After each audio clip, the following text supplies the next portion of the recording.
जय श्री कृष्ण। पुरुषोत्तम महात्म्य 7वां अध्याय। श्री कृष्ण का अधिमास को अपना पुरुषोत्तम स्वरूप देना।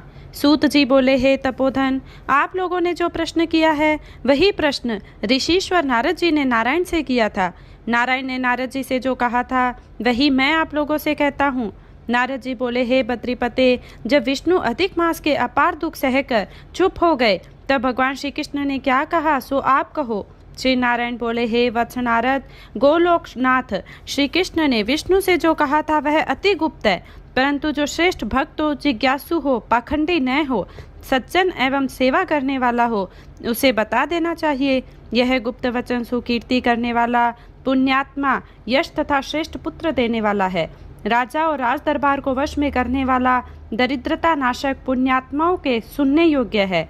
अतः भक्ति सहित इनका आचरण करना चाहिए। श्री पुरुषोत्तम बोले, हे विष्णु, आपने यह बहुत अच्छा किया जो मल मास का हाथ पकड़कर यहाँ ले आए। इससे आपकी लोक में महान कीर्ति होगी। जब आपने अधिक मास को अपना लिया तो मैंने भी इसे अपना लिया, अतः मैं इसे भी अपना समान सर्वोपरि करूँगा। यह गुण, कीर्ति, प्रभाव, ऐश्वर्य, शक्ति, पराक्रम है, भक्तों को वरदान देने में ही मेरे समान गुणवान होगा। जैसे मैं विश्व में पुरुषोत्तम नाम से प्रसिद्ध हूँ, वैसे ही यह भी पृथ्वी पर पुरुषोत्तम नाम से विख्यात होगा। जो गुण मैंने इसके लिए दिए हैं वे सब मुझ में हैं और मेरा पुरुषोत्तम नाम लोक और वेद में विख्यात है। हे जनार्दन, वह सभी गुण तुम्हारी प्रसन्नता के लिए आज मैंने इसे दे दिए हैं।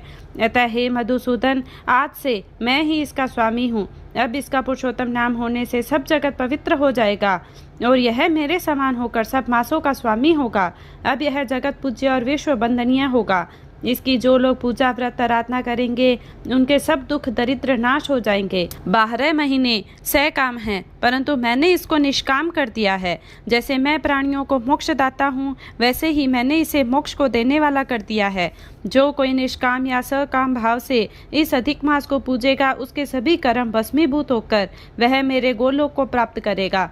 इसमें जरा भी संशय नहीं है। जिस परम पद की प्राप्ति को बड़े बड़े भाग्यशाली यति, ब्रह्मचारी, महात्मा लोग निराहार रहकर दृढ़ व्रत करके कठोर तप करते हैं और फल पत्र वायु का आहार करते हैं तथा काम, क्रोध, लोभ, मद, मोह, ईर्ष्या आदि को त्याग कर जितेंद्रिय हो, वर्षा, जाड़े और प्रचंड धूप को खुले में सहन करते हैं, ऐसे महात्मा लोग भी हे गरुड़ध्वज विष्णु मेरे परम पद को नहीं पाते, किंतु पुरुषोत्तम मास के आराधक केवल 1 मास की आराधना से ही वृद्धावस्था रहित होकर परम पद गोलोक को बिना परिश्रम के प्राप्त कर लेंगे। सब साधनों में श्रेष्ठ धर्म, अर्थ, काम और मोक्ष की सिद्धि देने वाला यह पुरुषोत्तम मास अवश्य सेवन योग्य है।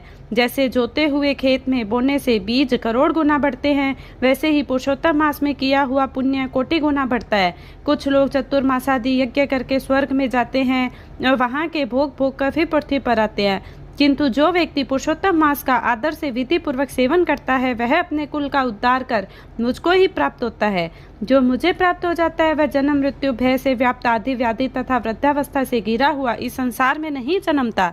जहाँ जाकर फिर लौटना नहीं पड़ता वही मेरा गोलोक धाम है। ऐसा वेद और उपनिषद का वचन सत्य है जो झूठा नहीं हो सकता। इस मास का स्वामी मैं हूँ। मैंने ही इसको प्रतिष्ठित किया है और अपना पुरुषोत्तम नाम भी इसको दिया है, जिससे इसके भक्तों की चिंता अब रात दिन मुझको रहेगी। अपने भक्तों की सभी कामना मुझको ही पूर्ण करनी है। मेरे भक्तों का अपराध कभी भी न गिना जाए।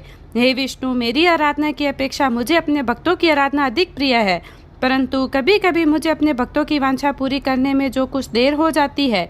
मेरे पुरुषोत्तम मास के जो भक्त हैं उनकी मनोकामना पूरी करने में मैं कभी विलंब नहीं करता। मल मास के भक्त मेरे भक्त हैं, वह मुझको अत्यंत प्रिय है। इस मास में महाअज्ञानी मनुष्य जो जप, दान, स्नान आदि नहीं करते, अच्छे कर्म नहीं करते और देव, तीर्थ, ब्राह्मण का उपहास करते हैं, वे दुष्ट और अभागे जो दूसरे के भाग्य पर जीने वाले हैं, उनको स्वप्न में भी सुख नहीं मिलता, जैसे खरगोश के सींग खोजने पर भी नहीं मिलते। जो मूर्ख मेरे प्रिय मल मास का तिरस्कार करते हैं और जो धर्म का आचरण नहीं करते, वे सदा नरकगामी होते हैं। पुरुषोत्तम मास प्रत्येक तीसरे वर्ष में पड़ता है।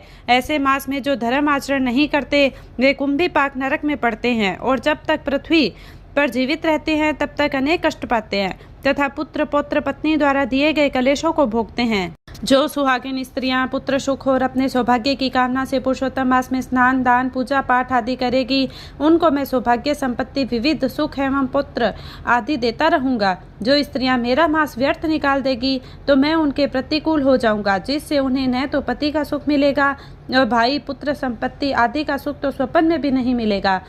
अतः इस मास में सभी शुद्ध मन से स्नान पूजा जप आदि अवश्य करें और अपनी शक्ति के अनुसार दान करें। जो कोई पुरुषोत्तम मास में श्रद्धा भक्ति से मेरी पूजा करेगा, वह धन पुत्र और विविध भांति के सुख भोग कर अंत में गोलोक में जाकर वास करेगा। मेरी आज्ञा से सब मनुष्य अधिक मास की पूजा करेंगे, क्योंकि मैंने इसे सब मासों में उत्तम किया है।